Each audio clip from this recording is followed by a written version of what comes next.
media room back here. My name is Connor. I have a very special guest. Where is he? He's you. Wow. Oh, I'm Six, flattered. I'm 6, 7, flattered. 8, 9, 15 world records, about 100 world titles. I've got a few. Yeah. The greatest shooter of all time, Jerry Miculek. Thank you. You don't call yourself that? No. Everybody else does. I'm the guy back home who takes the trash out, so that's my title. Well, welcome. Thanks for taking some time to talk to me. Oh, my pleasure. Yeah. I wanted to first talk about the most pressing thing. Okay. Your new world record. Yeah. The plate rack. The plate rack. Tell me a little bit about it. Well, there was a Guinness Book of Records on shooting six, plate rack with 6 targets at 7 yards. Yeah. And I saw a little meat on the bone there. I think I could, improve it. So I dug through my bag of revolvers and I made a wish list of what I wanted. And I actually built the gun. Oh, when you were testing it? Yeah. Oh. So so I practiced a little bit and we made it a real event. And got it. So tell me a little bit about the gun that you made for it.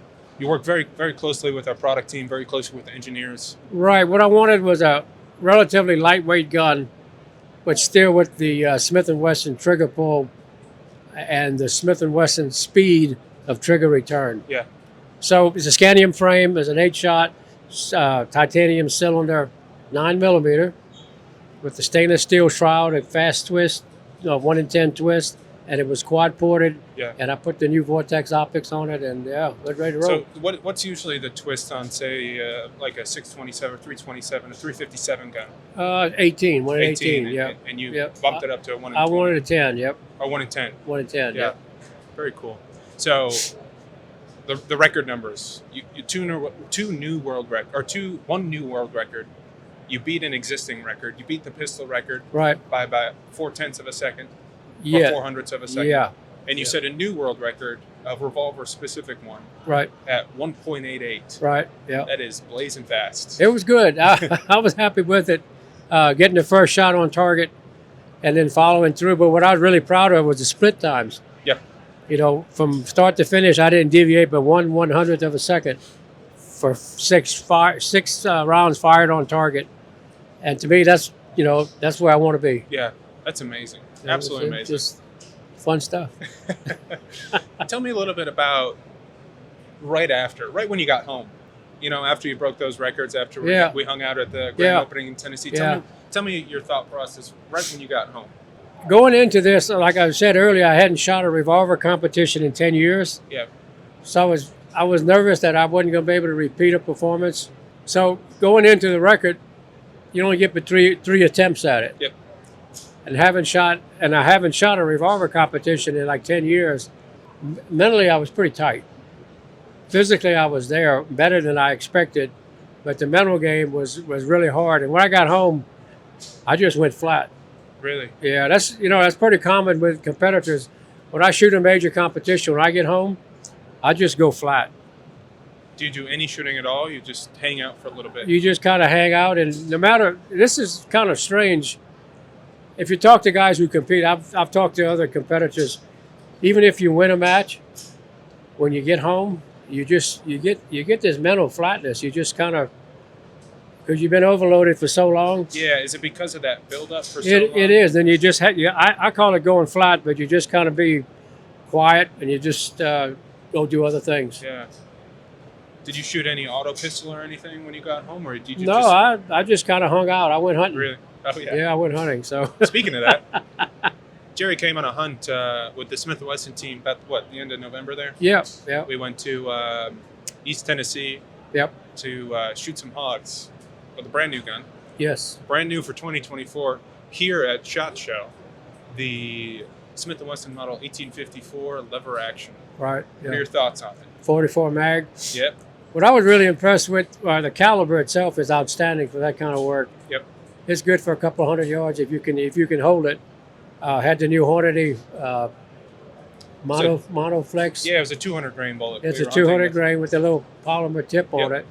It worked exceptionally well. It made a good impact on the animal. It's sizable. Yeah. Yeah. Really, really nice performing ammunition. So the gun handled well, very little recoil. They seem to be really accurate. Yep. and flat face trigger, good trigger pull. When I shot it, I mean, I've shot lever guns before, so it felt right at home and shot it well. Yeah, that barrel's interesting. 1 in 20 twist, Right. 8 groove, button rifling. Yep. So the engineer, you could tell the engineers really took their time with this gun. What I like about a 20 twist is you can shoot extremely heavy bullets in it. Yeah. And it'll shoot well. We were shooting, at the range event a few days ago, we were shooting 400 grain 44 magnums, which is absolutely ridiculous. But yeah. Big old bullets. It was. Shoot good, though. Yeah, it was good. What's your favorite? Well, actually, before we move on to that, did you get anything when we were down in Tennessee? Yeah, I got a sizable hog, probably almost 300 pounds. Whew. Yeah, shot it about 140 yards. 140 yards. Yep. With 44 mag. Yep. And the pig didn't like it at all.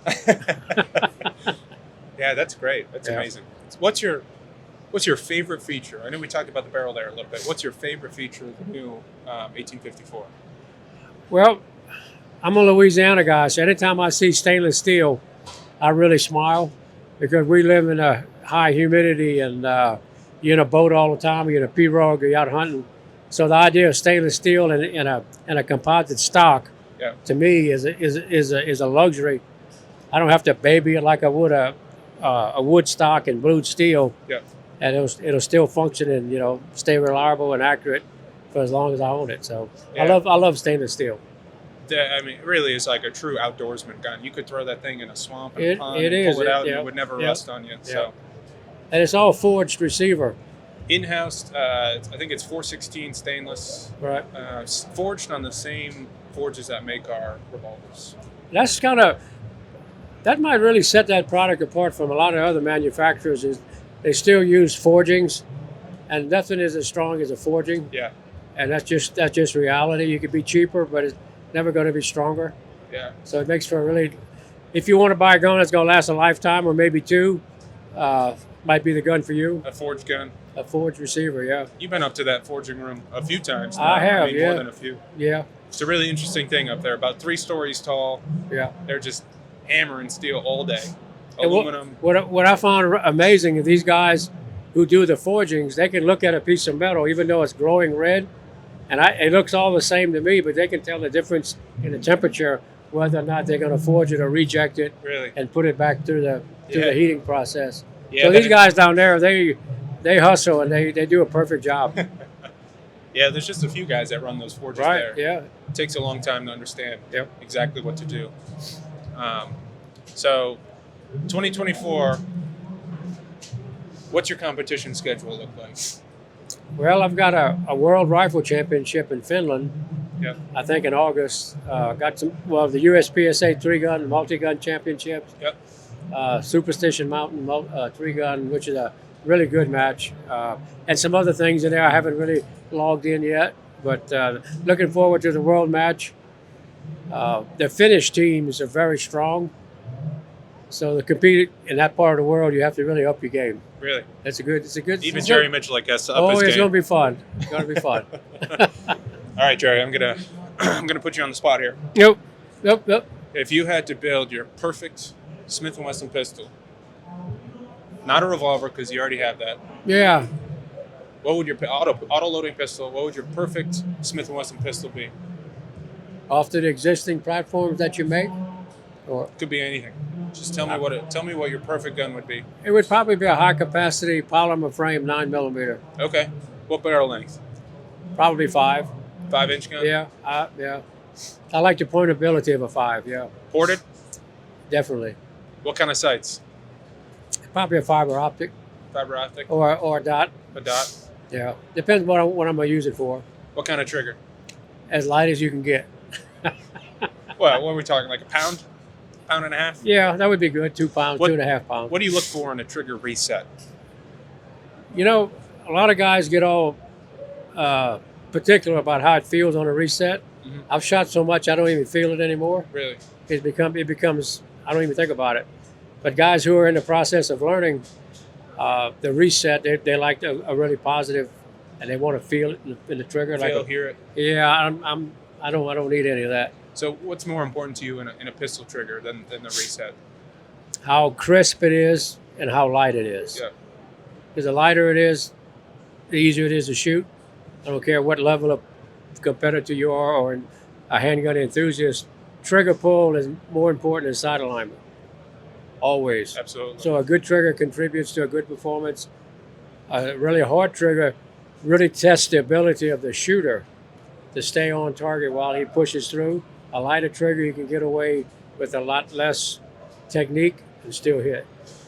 What did you take from your learnings on a double action Smith & Wesson revolver trigger, which is a very long pull? It is. And how did you take that and port it over to striker fire pistol? Well, even though a revolver has a long trigger pull, you have to stay consistent with it. If you slap a trigger, I don't care if it's a revolver or a pistol, your performance is going to be a slap. It's not going to be consistent. Yep. So you have to roll the trigger on a revolver, same pull, same release, and you want to think about that on the trigger. If you slap a pistol trigger, you're going to get bad results because it's not consistent. Yeah.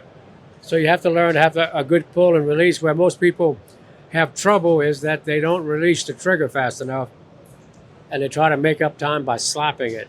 When you think of it as a cycle, same pull, same release, your trigger automatically evens out, and it becomes second nature, and you can the performance is going to be more consistent. Yeah. Well, thank you for that. I appreciate it. So Jerry's Perfect Gun, 5-inch boarded, RDS, good trigger, high capacity polymer frame. Yep, 9 mil. And you're going to shoot your super light 9 mil out of it, right? Of what, course. 90 grain? Of course. Well, there you go. Thanks for tuning in, Jerry. Thank you so much. You're welcome. Thank you. And yeah, we'll see you later.